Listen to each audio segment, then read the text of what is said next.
Originally, I wrote Embers of Glory because when I heard about the burning of the black churches in the South, I was brought into a kind of an awareness about growing up as an African American youth in a community, a very Southern community, and how important these churches that we kind of take for granted were to the historical legacy of the African American community. So I took a story that happened actually in our backyard. The first version of Embers was actually called Frog Legs. And it was a story of during the Civil Rights Movement in 1964, where the young girls who were just bombed and murdered in Birmingham, that sparked on university campuses across the South, historically black colleges, a lot of the students began doing these mock funerals, nonviolent walks.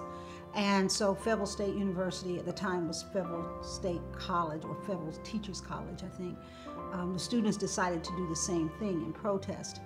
And so what happened was, during that walk, they actually gathered in our backyard because my father felt that we needed to support the young people, that members of the community needed to protect them. And what happened was a lot of the black middle class didn't want to get involved.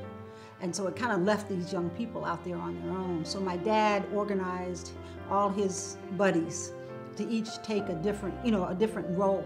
Uncle Steve handled the bailing people out of the jail. Another uncle was responsible for the bus going back and forth from the jail to the house. And then the rest of them walked with the young people in the walk. But as a very young child, 9, 10 years old, having this happen in your backyard, the impression of that never left me. In fact, it's a very empowering event for me. And so I still remember what it felt like when they left the house and began walking down the middle of Person Street. The sun slipped below the distant horizon as night overtook day. The last marchers disappeared around the corner of Moore Street. I turned to head back to the church. Looking up, I caught the heavenly light peering down on the church steeple. It cast a warm, magical glow over the church. I knew then this beacon in the dark would lead the marchers safely home. I marched triumphantly back up the hill in the rhythm and dignity of the marchers who had moments ago slipped from sight. In my mind, I was hand in hand with them. I saw Mama standing at the top of the drive, smiling down at me. She opened her arms. I raced the remaining distance into her loving embrace. She offered me the comfort she sought in return. Pulling away, I looked up at Mama. "Did you see them, Mama? Did you see?" "I saw it, baby," she whispered and pulled me back into her arms. Standing up, she reached out for my hand. "Let's go, get things ready for their return." I remember what it felt like when they started busing the first ones back after they had been through a very traumatic walk, which started out as a peaceful walk, but then the white members of the community of course they turned the tear gas on them, they turned hoses on them, threw snakes in the crowd, dogs in the crowd, and beat them in the jailhouse. So seeing all of that energy coming back to our backyard left such an impression with me, because I just remember feeling like things are never going to be the same. Things are never going to be the same. My father built a restaurant in the community. It was the only African-American restaurant where if you were traveling from New York to Miami and you were African-American, that you could stop on the side of the road, right off of the highway, and eat and use a bathroom and all of that. So that night, as they started busing people back, of course, what do we do in our community when we all get together? We eat, right? So they had a cookout going all night, and we started running out of food in the middle of the night, probably 3 o'clock in the morning, what have you. And so my father sent someone down to the cafe to get, the only thing left in the freezers were boxes of frog legs. And so he came back and they were putting them on the grill and cooking them, and everybody was eating them. And as a little kid, being mischievous, I'm running around saying, "Do you know what you're eating? You're eating frog legs." So that became for me, the short story. I think there's great power in story. And so as I tell my stories through, whether it's writing this story or others, but as parts of my experiences with my childhood and so forth come through in my stories, what's important is just getting the story told, getting it out there, because so many people share pieces of our stories. And when they hear these stories, they're inspired. It touches something inside of them. And if anything in any writing that I do, if I somehow can touch something inside someone to give them hope, to give them encouragement, and to help them open up to their own possibility, that really is what it's all about. All the characters in the story are composites of people that I've known. My grandfather, who was Daddy John to me, comes through in the character of Daddy John in the story when he's talking about looking at what he was able to accomplish, or he and his friends, as they built the church and nurtured the church. Here I am, second, third generation from him, and he's talking about the beauty and grace of the church, and how when we live our passion and really hold on to those dreams, that at some point those dreams come true.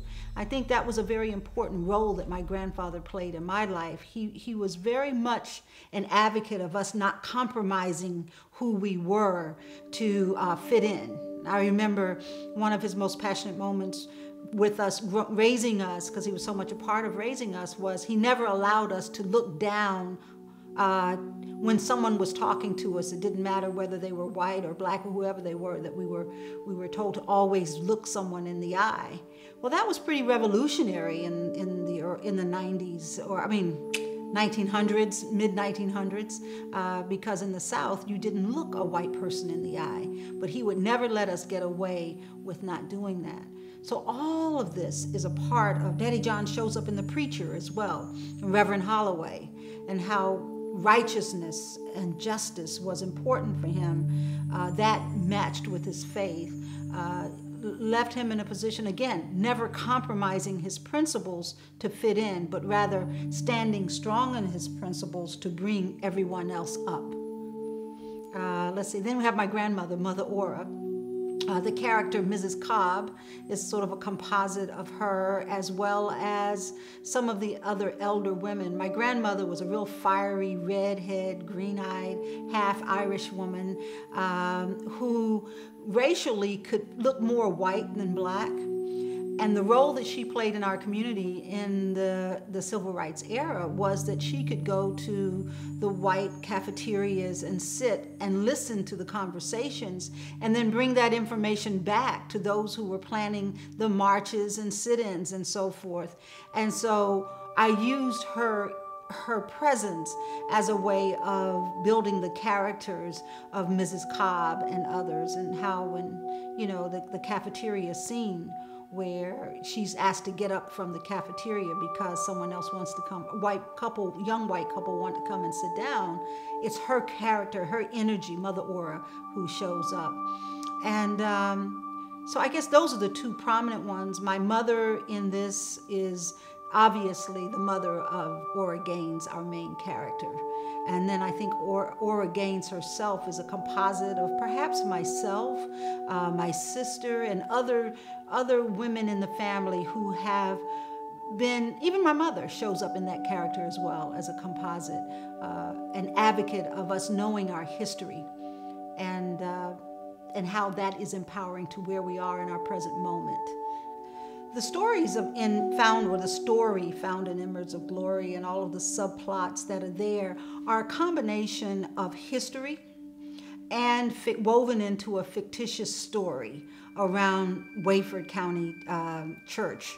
And so it provides, you can take some of those stories and go back and actually find the historical context. Of course, the Civil Rights Movement, but even like the story of Brother Rudolph with the 369th Regiment. You can go back and find that in history.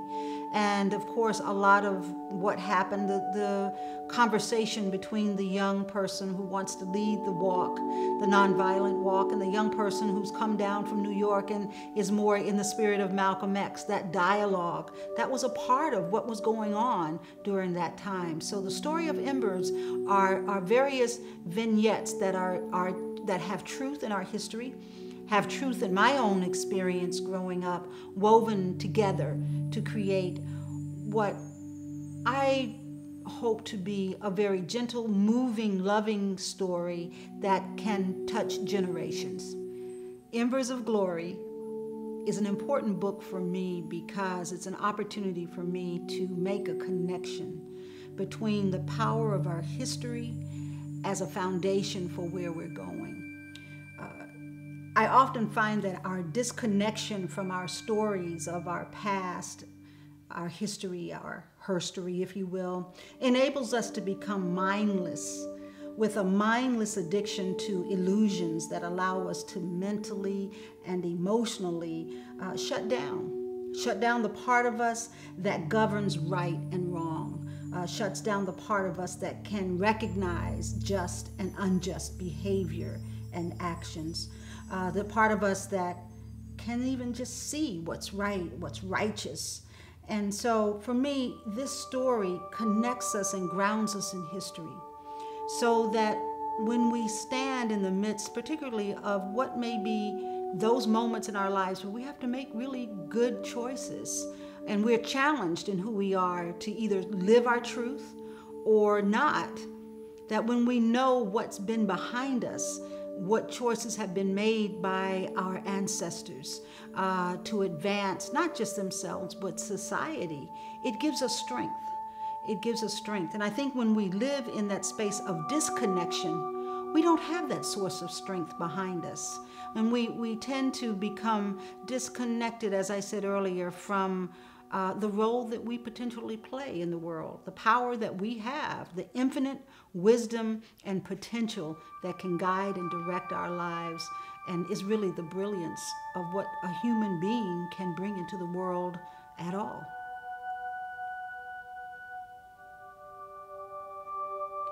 We must continue to dream. A great loss after the death of Reverend Dr. Martin Luther King Jr. was that it became unpopular to dream. But Dr. King understood the ancient wisdom of our ancestors, from Nubia and Kemet to Harriet Tubman, Nat Turner, Frederick Douglass, Pastor Richard Allen, Absalom Jones, and other founding members of the AME Church, W.B. Du Bois and Fannie Lou Hamer, and so many others, all people with a vision and a commitment to their vision. This was how they affected great things in the course of their lives and beyond. What we must understand is that the dream is only the beginning, not the end. The dream seeds our sense of purpose. It is this purpose then that directs our actions, which, when combined with the Holy Spirit, study, commitment, and determination born of truth, carried forward by faith, yield extraordinary results, even in the simplest of responses to life. But when met with adversity, yield the greatness that changes nations. Embers of Glory, while a relatively short novel, I think it's packed with a lot of power. And I would like to see the book in the hands of school children, especially middle school and high school. I'd like for it to become, I think it has potential to be a movie and a very powerful telling of our story. And I'd like to see that happen because I believe that there's power in this story. I think it's the little book that could, or the little book that will. And that's what my passion is, and that it will touch the hearts of people, regardless of race or sex or anything else, that it will touch the hearts of humanity and kind of remind us of that potential we are for change. I think Embers has a potential to kind of push the boundaries in sort of a subtle way. And I think that's really important right now because we are faced with so much in our society today. Our fear often has us locked into preconceived notions of not only who we are, but who we can become. And so it often affects us in a sense of wanting to make very safe choices. So Embers of Glory has the potential to help us connect with our own freedom, our freedom to question things, our freedom to speak truth, speaking truth to power, speaking truth to self, the freedom to find our voice and use our voice as a powerful tool for our own self-expression and for expression of the conditions of the human family. As an author, I find myself to be as complex as any other person in the world. So who am I? It's a big question. It's a question to ponder. I think I am not only the extremes expressions of myself, but I am also where all those various expressions merge. And so who am I? I am an African-American woman who's grown up during a time, my beginning point is of awareness, goes back to the civil rights movement. So very much I'm a child of that and very much influenced by all of the excitement of that era. I am also a mother and a grandmother, and so very much influenced about what can I leave my children when that time comes? How can my life be an example? Not so much what I'm able to give necessarily in terms of the material, because my path has taken me in many, many directions, but what can I give them of my spirit that will live and ignite in them powerful choices and direction in their lives that they can then pass on to their children and their children. I'm also the dream and legacy of my ancestors. My mother and father, my grandparents, my great-grandparents. I believe that in my life journey, I am their possibility that the passions that they held gets expressed. And I'm complex, as I said before. I'm complex because on the one hand, I'm very much grounded in history and understanding history, but then there's this other whole aspect of myself that is very much influenced by having been born with these angels that have been with me all my life that I call the grandmothers, who are often directing my own life from the spiritual realms and have been very influential in my life. And so I find myself as a metaphysician, a historian, a peacemaker, a peace walker, someone who's here to make a change in the world. And so then in my personal life, I'm also someone that is constantly growing, someone that's constantly learning. And it's through all of this that the honesty of my expression comes together in my writings. And it's that I really want to give the world, because I think my story is everyone else's story. Maybe one of the differences in my story for me right now is I've made a choice to freely live into who I am and give place and voice to all the various expressions of who I am, not as a way of escaping any aspect, but as a way of pulling all that together to make a powerful statement that when we can embrace the power and presence of who we are, all that we are, we bring a gift to the world that lives on in many ways. So for me, in answering this question, who am I as an author? Who am I as the writer? In any given moment, it could change. But right now in this moment, that's my story and I'm sticking with it.